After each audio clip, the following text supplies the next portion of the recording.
আমাদের ঘরের একটা গলিতে ঢুকে ঘরের ভেতরে তিনি আমাকে টাকা দেওয়ার চেষ্টা করেন এবং তার যা জবাব দেওয়ার আমরা সঙ্গে সঙ্গে সেই জবাবটা দিয়ে দিচ্ছি। ডিসি সেন্টার ইন্দিরা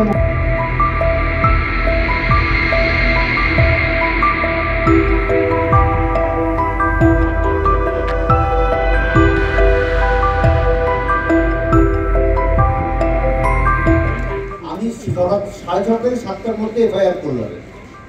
আমার এফআইআর এর রেজিস্টার হলো কখন? 11:45 পরে দেখতে পাচ্ছি।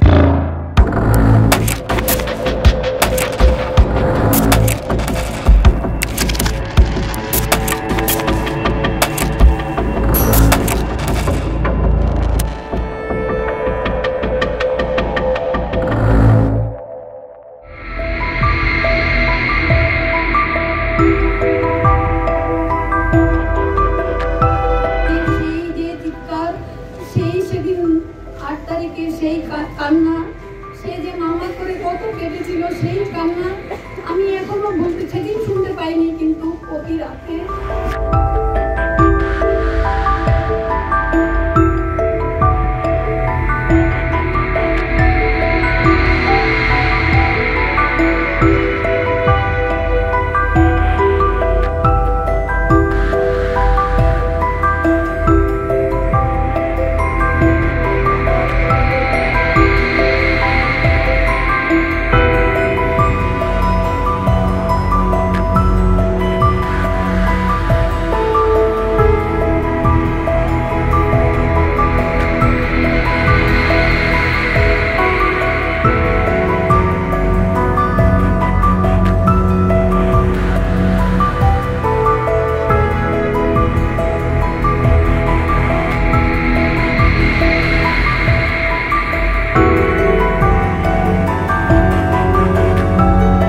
দেখি 403 থেকে 400 পুলিশ আমার বাড়ির সামনে ব্যারিকেড করে দাঁড়িয়ে আছে।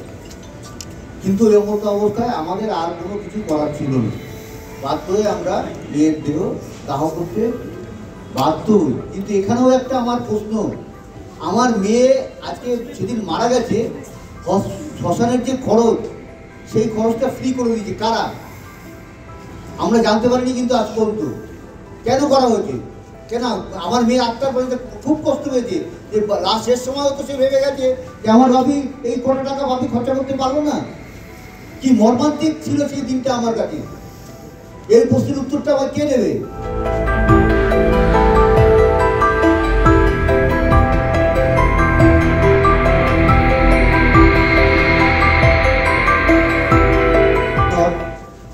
আমাদের ঘরের একটা গলিতে ঢুকে ঘরের ভেতরে তিনি আমাকে টাকা দেওয়ার চেষ্টা করেন এবং তার যা জবাব দেওয়ার আমরা সঙ্গে সঙ্গে সেই জবাবটা দিয়ে দিচ্ছি। ডিসি সেন্টার ইন্দিরা মুখোপাধ্যায় বারবার প্রেস মিট করে মিথ্যা কথা বলছি, মিথ্যাচার করছি। কারণটা কি? কি কারণে এরা করছেন? এই 3:10 হবে, আমরা তখন অবাকে দেখে বেরিয়েছি। তার কিছুক্ষণ পরে ওইখানে সিএম এর ফোন এসলো, তারা কথা বললেন। কথা বলার পরে ওরা কিছু ডাক্তার বললো আমাদের দাদাকে নিয়ে পুতিকে নিয়ে একটা ঘরে আটকে রাখলো। সেখানে অন্তত কম হলে 15 জন ডাক্তার ছিল। তারা একটা সাদা কাগজ দিয়ে বলছে আপনি এর মধ্যে সই করে দিন, আমার যা যা দরকার আমি এর মধ্যে লিখে নেবো, আপনি এখন টেনশনে আছেন। আমি বললাম কি ব্যাপার, সাদা কাগজে সই করছেন কেন? যদি ওরা হয় তাহলে আমাদের বাড়ি থেকে 18 জন লোক ছিল, তা আমাদেরকেও রাখতে পারতো, তা তাকে দিত। এই প্রথমেই আমি রাখলাম, তখন আমি সাদা কাগজটা নিয়ে ছিঁড়ে ফেলেছি। সেই যে চিৎকার, সেই সেদিন 8 তারিখে সেই কান্না, সে যে মামা করে কত কেটেছিল সেই কান্না আমি এখনো বলতে, সেদিন শুনতে পাইনি, কিন্তু প্রতি রাতে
If you like this video, then like, share and subscribe to Mirror Now.